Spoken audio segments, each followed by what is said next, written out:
नमस्कार, देशोन्नतीमध्ये मी साक्षी आपलं स्वागत करते। बघूया प्रदेशच्या आजच्या टॉप 10 बातम्या। गेल्या काही दिवसांपासून महाराष्ट्रात अपघातांचे सत्र वाढताना दिसत आहे। त्यातच आता चिपळूण कराड महामार्गावरील पिंपरी गावाजवळ मंगळवारी रात्री उशिरा एक भीषण अपघात झाला।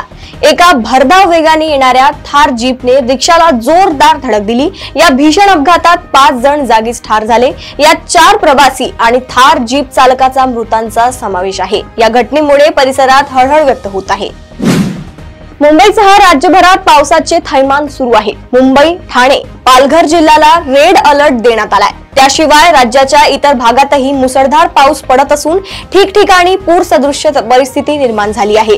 राज्यभरातील पावसाच्या स्थितीचा अंदाज उपमुख्यमंत्री अजित पवार यांनी घेतला। त्यानंतर माध्यमांशी बोलत असताना त्यांनी महत्त्वाची माहिती दिली। तसेच जनतेने अफवांवर विश्वास ठेवू नये आणि घाबरून जाऊ नये असे आवाहनही त्यांनी केले आहे।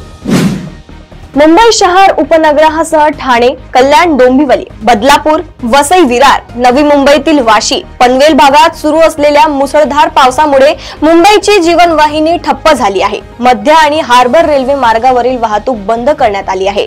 तसेच मध्य रेल्वेवरील CSMT ते ठाणे या दरम्यान लोकल वाहतूक बंद करण्यात आली आहे। 12 ज्योतिर्लिंगापैकी एक असणाऱ्या श्री क्षेत्र भीमाशंकर येथे श्रावण महिन्याच्या चौथ्या सोमवारी उपमुख्यमंत्री एकनाथ शिंदे यांनी पवित्र शिवलिंगाचे दर्शन घेऊन जलाभिषेक केला। मंदिरात भीमाशंकर देवस्थान ट्रस्टचे उपकार्यकारी विश्वस्त मधुकर शास्त्री गावंदे, आशिष कोडिलकर, ऋषी कोडिलकर, रत्नाकर कोडिलकर आणि प्रसाद गवांदे यांच्या वेद पठणामध्ये शिंदे यांची पूजा पार पडली। यानंतर सर्व ब्राह्मणांच्या उपस्थितीत पुण्यवचनाचा सोहळा झाला। सिंधुदुर्ग जिल्ह्यातील पर्यटनाला चालना देण्यासाठी आणि स्थानिकांना रोजगाराच्या संधी उपलब्ध करून देण्यासाठी सिंधू रत्न समृद्ध योजना सुरू करण्यात आली आहे। या योजनेअंतर्गत जिल्ह्यात आंतरराष्ट्रीय दर्जाची कॉटेजेस उभारली जाणार आहे। या प्रकल्पासाठी 15 कोटी रुपयांची तरतूद करण्यात आली असून पुढील 2 ते 3 महिन्यात ही कॉटेजेस तयार होतील अशी ग्वाही सिंधू रत्न योजना अध्यक्ष आमदार दीपक केसरकर यांनी दिली। उशिरापर्यंत काम करणाऱ्या आणि एकट्याने प्रवास करणाऱ्या महिलांच्या सुरक्षेसाठी गेल्या 13 वर्षात नेमक्या काय उपाययोजना केल्या अशी विचारणा उच्च न्यायालयाने सोमवारी राज्य सरकारला केली। तसेच याबाबतची सद्यस्थिती दर्शवणारे प्रतिज्ञापत्र दाखल करण्याचे आदेश दिले। त्यावर याबाबतची माहिती देणारे प्रतिज्ञापत्र यापूर्वीच दाखल करण्यात आल्याचे सरकारी वकिलांनी न्यायालयाला सांगितले। तथापि आपल्याला उपाययोजनांची सद्यस्थिती दर्शवणारे प्रतिज्ञापत्र हवे असल्याचे न्यायालयाने सरकारी वकिलांना सुनावले।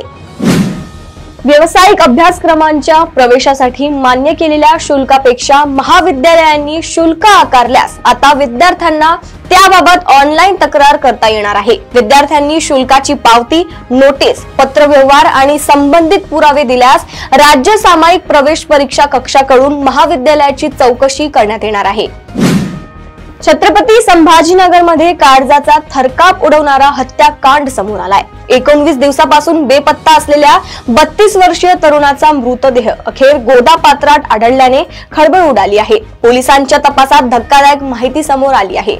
छावा संघटनेतच काम करणाऱ्या प्रदेशाध्यक्ष महिलेने प्रेमात अडसर ठरतो म्हणून भाऊ आणि मित्राच्या मदतीने तरुणाचा खून केल्याचा आरोप आहे। पंढरपूरमध्ये सोमवारी रात्री दहीहंडीचा सोहळा आयोजित करण्यात आला होता। या सोहळा पाहण्यासाठी नागरिकांनी प्रचंड गर्दी केली होती। या दरम्यान कर्कश डॉल्बीच्या आवाजाने एक व्यक्ती चक्कर येऊन पडला। पोलिसांनी आणि नागरिकांनी तात्काळ त्याला रुग्णवाहिकेतून उपजिल्हा रुग्णालयात दाखल केले। मात्र तिथे उपचारादरम्यान त्या व्यक्तीचा मृत्यू झाल्याची माहिती आहे।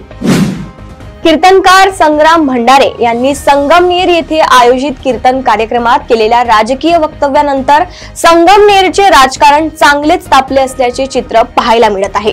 या सर्व घडामोडी घडत असताना संग्राम भंडारे यांनी व्हिडिओ व्हायरल करत काँग्रेस नेते बाळासाहेब थोरात यांचे नाव घेत आम्हाला नथुराम गोडसे व्हावे लागेल असे म्हणत थेट थोरताना इशारा दिलाय। त्यामुळे राज्यभरात काँग्रेस पक्षाच्या वतीने भंडारे यांच्या वक्तव्याचा निषेध नोंदविला जातोय।